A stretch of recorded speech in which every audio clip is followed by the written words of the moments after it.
what do you really appreciate? What's important to you? Like, what's really important to you?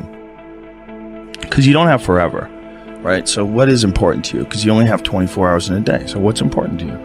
Find out what the fuck that is and do more of that. And try to figure out like how to make enough money so that you're not starving, that you're doing well. Don't just chase that. Chase what you're trying to do. Like the point system attached to it, the monetary point system, it can get you all fucked up because it'll get you working like 12 hours a day, 13 hours a day. To get what? To get more stuff. To get better stuff, to get more prestigious stuff, to get stuff that, you know, all your other stuff having friends are really jealous of your stuff. Everyone has a different personality. They have different interests, different things that they would be really satisfied pursuing. That's not encouraged. What's encouraged is go find a job. What's encouraged is go find some place that you can shove yourself into. Go find a square hole that you can stick your round peg and just jam it in there and shave down the top and the bottom so you slide in with all this extra space on the sides and feel like shit for the rest of your life because you need a job, because you're in debt, because you have credit cards, because you have student loans, because that's what everybody does. And so you do it too. That's what's wrong. What's wrong is that we don't give, it's like let them figure it out on their own, and it takes forever. I knew one thing, I couldn't work like a regular job. Like I had to figure out something else because like there's the idea of, it was literally the idea of being in an office was like torture. The goal would be to have less unhappy, dissatisfied people. Because it creates a more stable society. And well, also happier. Yeah. It creates more satisfaction. The people that I know that get to do what they want to do for a living, it's not like their lives are completely happy. Everybody's going to face problems, no matter who you are. There's been many days where I didn't want to work out. I just didn't feel like I had the energy, and I just forced myself. And I think there's very few people out there that know how to force themselves. That's a learned skill. That kind of discipline and focus. You have to have like real rigid requirements of yourself where you don't allow yourself to back out of things and you don't allow yourself to slack off. And I don't think people put those kind of requirements on themselves as if it is a daily principle of life, like what you must get done. And if you did that, I think you'd be healthier and happier, and your body would perform more smoothly. And if you require your body to do things like that, I think it rises to the occasion. This is something I've cultivated for a long time and avoided things that make me unhappy and figured out what those things are and been very rigid about eliminating them from my life. And one of the big ones is eliminating interactions with people that are negative. That is gigantic. And because I've realized that I'm not really as independent as I used to like to think I was. I used to like to think that my thought process was independent and that I don't give a fuck what anybody thinks. That's nonsense. People say that because they absolutely care what people think and it bothers them. So they say, I don't give a fuck. But that I don't give a fuck stuff is almost entirely nonsense. You do care. And you care in both ways. You care if people are critical of you, care if people are positive of you, but you also care if people are living positive lives and they're motivating you. That's a big one. People are fuel. If you live around a bunch of people that are complaining and about everything and they see the negative in everything and they're always whining, those people are the opposite of that. They're the opposite of inspiration, and they're mud. You're just like, what? It's like you're up to your ankles in mud. You try to trudge through life. It's difficult. You're not light. It's not pushing you. There's not a wind at your back. The wind's in your face, and it's rough. When you're around happy, inspirational people that are successful, it makes you feel better and you get inspired. And if you act on that inspiration, your life will be more fulfilled. And it's not just inspirational in terms of financial success, but in terms of doing difficult things. Because if I just think, well, tomorrow I'm just going to coast and eat Twinkies and watch TV. Oh, hello, sadness, my old friend. Hello, depression. Because when you're not doing anything, you feel like shit. And that's just a part of being a human being. And we can pretend that we're something other than what we really are. And we can pretend, nah, me, man, I'm just cool, just chilling, doing nothing. Bull. You're a human. You're a human being. You evolved from the hundreds of thousands of years of hunters and gatherers and people that were struggling. Those human reward systems are carved deeply into your DNA. And if you don't respect that, if you don't respect the mechanism of happiness and fulfillment and what you really need to do in order to feel satisfied in life, camaraderie, love, family, friendship, struggle, testing yourself, learning, all those things are imperative. They're all a giant part of being a person.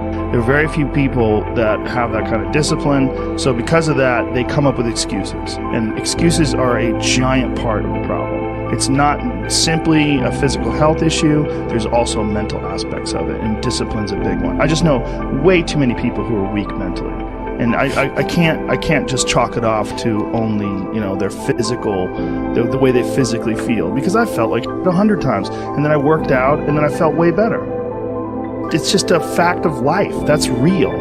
People don't know how to do that. And it's not. And if you're used to doing this, get in your car, sit down, drive to the office, sit down, go to the lunch, sit down, go to the board meeting, sit down, get in your car on the way home, sit down, get home in front of the TV, sit down, then go to the gym, go off. They don't have any energy. Their body's like, I don't have it in me to do this.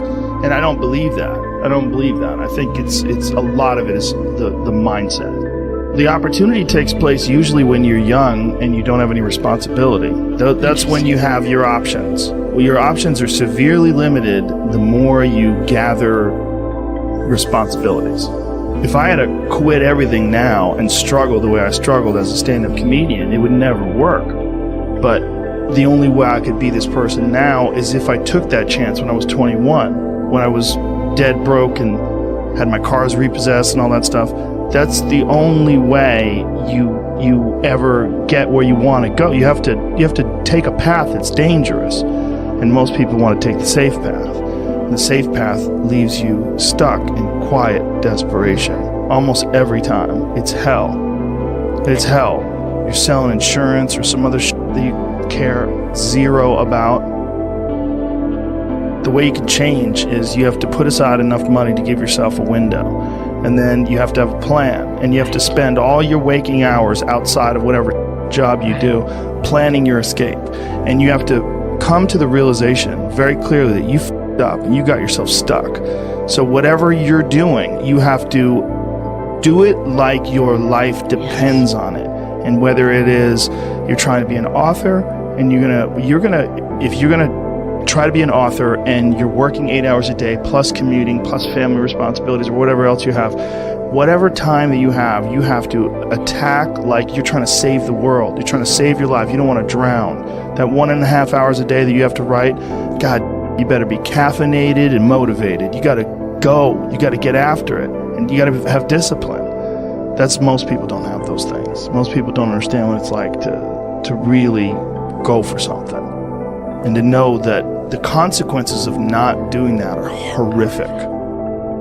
You could have a $100 million house and a private jet. If you don't have love, you don't have anything. You're missing the key ingredient. So many people that want to, instead of propagate love, they want to propagate anger and they want to propagate hate. And it's so easy to do. And so many people are dissatisfied by their own existence that they want to do that. But they don't understand that by doing that, you are perpetuating this whole terrible cycle that you've been caught up in yourself. If you go out there hating on everybody and being shitty to everybody and throwing all this anger out there in the world, that you are literally poisoning yourself. There's a wonderful quote about jealousy that I think also applies to hate, is that it's one of the rare things that is ineffective on the person who's your target but works on you instead. If there's a person out there like, oh, I wish I was living her life, and you're angry at her, like it's not hurting her. It's just hard for people to understand that there's techniques and there's strategies and there's philosophies that can help you steer through this world with a happier life. And that is a big part of it. A big part of it is embracing love and friendship and camaraderie and being nice to people. It's hard for some people because they're not even nice to themselves. You can appreciate some things. You can appreciate a nice car or a nice house, but if you get really caught up in them, you are trying to fill up a bucket with a hole in it, and it's never going to fill up. You're always just going to look for bigger and bigger things to try to fill that bucket up, and you're going to feel full of anxiety all the time, chasing that. And there's no real satisfaction. Then that's why, when you look at, one of the things that people look at, when you look at people that are extremely materialistic, that, wear the most fancy jewelry and drive the most fancy cars and the biggest houses, we always think they're shallow. Always. I mean, isn't that funny? Like the thing that you would look at in terms of like markers for success. Markers is like material things are the big ones, right? Yeah. They're the big markers for success. That yacht, like I'm gonna work 16 hours a day so I can get a bigger yacht, and then I need a house with bigger windows. There's a nonsense to that.